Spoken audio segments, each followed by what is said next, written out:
Good morning, praise the Lord. ઈશ્વરનો આભાર માનતા આવા આજના ધન્ય દિવસની શરૂઆત કરતા આજે વહેલી સવારે પણ પ્રભુના વચનો વાંચીએ તથા સાંભળીએ. પછી યહોવાનું વચન જખારિયાની પાસે આવ્યું કે સૈન્યોના દેવ યહોવાએ કહ્યું છે કે અદલ ઇન્સાફ કરો, દરેક માણસ પોતાના ભાઈ પર કૃપા તથા દયા રાખો, વિધવા, અનાથ, પરદેશી તથા ગરીબ પર જુલમ ન કરો, અને તમારામાંનો કોઈ પોતાના મનમાં પોતાના ભાઈનું બુરું કરવાનો ખ્યાલ પણ મનમાં ન આણે. જખારિયા પ્રબોધકનું પુસ્તક, તેનો 7મો અધ્યાય અને તેની 8 થી 10મી કલમ. આજનો વિચાર: ખ્રિસ્તમાં અતિ પ્રિયવાળા મિત્રો, પ્રભુ ઈસુ ખ્રિસ્તના શાંતિદાયક નામમાં આપ સર્વને સવારની પ્રેમભરી સલામ. અગાઉ પણ આ વચન અંગે આપણે વિચાર કર્યો છે અને જોયું છે, પરંતુ ફરીને એકવાર આજે નવી રીતે મૂકવાના માટે પ્રયાસ કરી રહ્યો છું. 3 વચન છે, 8, 9 અને 10, પણ વાક્ય એક જ છે, સેન્ટન્સ એક જ છે. દેવનું વચન પ્રબોધક જખારિયાની પાસે આવ્યું અને તેમાં જે બાબતો છે આપણે એક પછી એક જોઈએ. પહેલી બાબત જેમાં કહેવામાં આવ્યું છે, અદલ ઇન્સાફ કરો. આપણો ઇન્સાફ કેવો છે એ આપણે ભલીભાંતિ જાણીએ છીએ, બલકે એ ઇન્સાફ નહીં, પણ સામેની વ્યક્તિને બિલકુલ સાફ કરી દે એવો હશે, બેવડો હશે, શરતી હશે, સ્વાર્થી હશે, નુકસાન કરનાર હશે, જે અદલ તો હોઈ જ ન શકે, પણ એનાથી વિપરીત દલબદલ હોઈ શકે છે.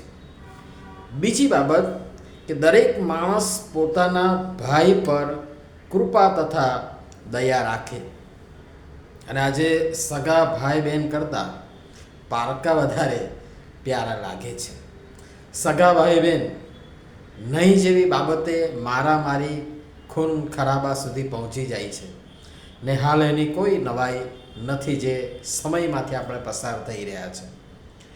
જો વચનને માણસ અનુસરે તો કોઈ પણ ઘરમાં લડાઈ ઝઘડા કે કોર્ટ કેસ, પ્રોપર્ટીની ખેંચતાણ રહે જ નહીં. અને આ બધી બાબતો જ સંયુક્ત કુટુંબની ભાવનાઓને આહત કરી વિભક્ત કુટુંબનું દૂષણ લાવે છે, અને જે આજે સાંપ્રત સમયમાં સમાજમાં ખૂબ જોરશોરમાં પ્રવર્તી રહ્યું છે. અને આ ન કેવળ વ્યક્તિ અથવા તો કુટુંબને, પરંતુ તે સમાજ અને મંડળી, વળી આત્મિક કુટુંબને પણ એટલું જ લાગુ પડે છે. કારણ કે આપણે બધા જ એક મંડળી, સાર્વત્રિક મંડળી, જે વૈશ્વિક એક મોટો પરિવાર છે તેના સભ્યો છીએ અને એ કુટુંબના છીએ.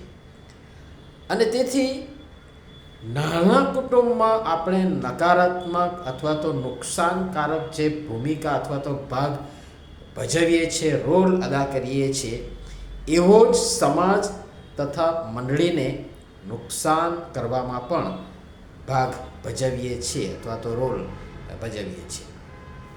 ત્રીજી બાબત, વિધવા, અનાથ, પરદેશી તથા ગરીબ પર જુલમ ન કરો. પણ આપણો સ્વભાવ એ બીબામાં ઢળાઈ ગયો છે. એ પ્રવાહમાં તણાતા આપણે પણ આ કેટેગરીમાં આવતા લોકોનું, વિધવાઓનું, અનાથોનું, ગરીબોનું, કચડાયેલાનું, દબાયેલાઓનું, એવી કેટેગરીમાં આવતા લોકોનું સ્વાભાવિક રીતે યેન કેન પ્રકારે શોષણ જ કરીએ, અન્યાય, અત્યાચાર, દમન કરીએ છીએ.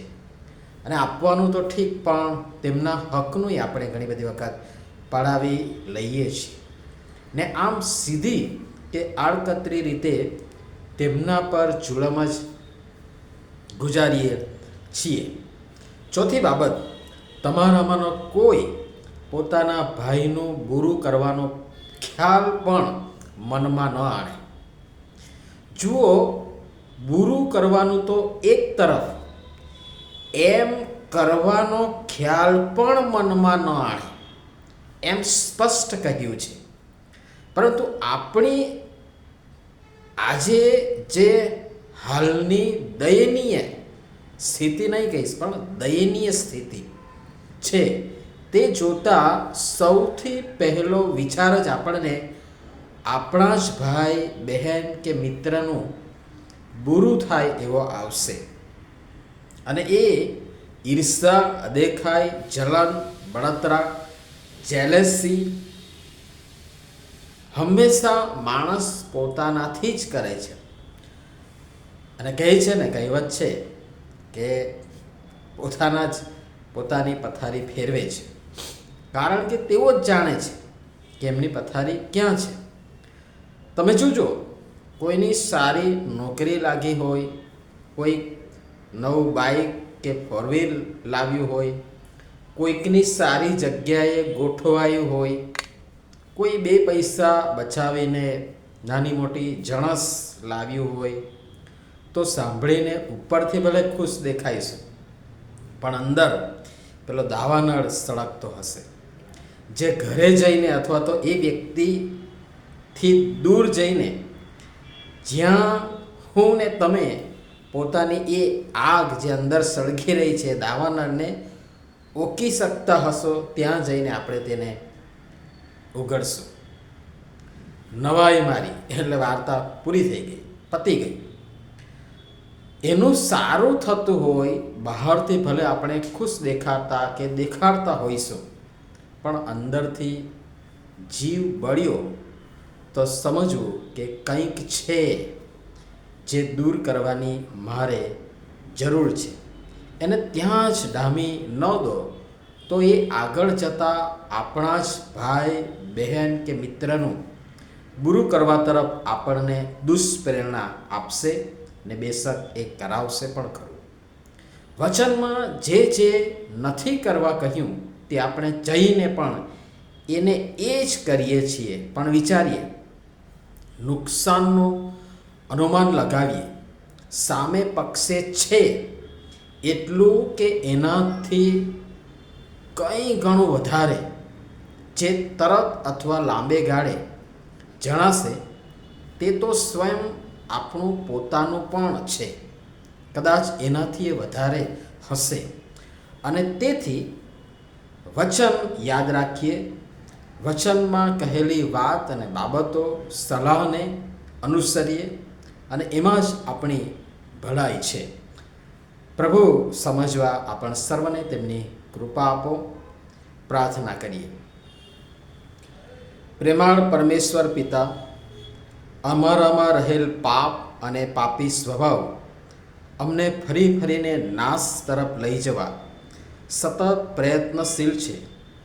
જે અમને અન્યાય, ભૂંડાઈ, જુલમ, બુરાઈ વગેરે નકારાત્મક બાબતો કરવા દુષ્પ્રેરણા આપે છે ને અમે ફસડાઈએ છીએ.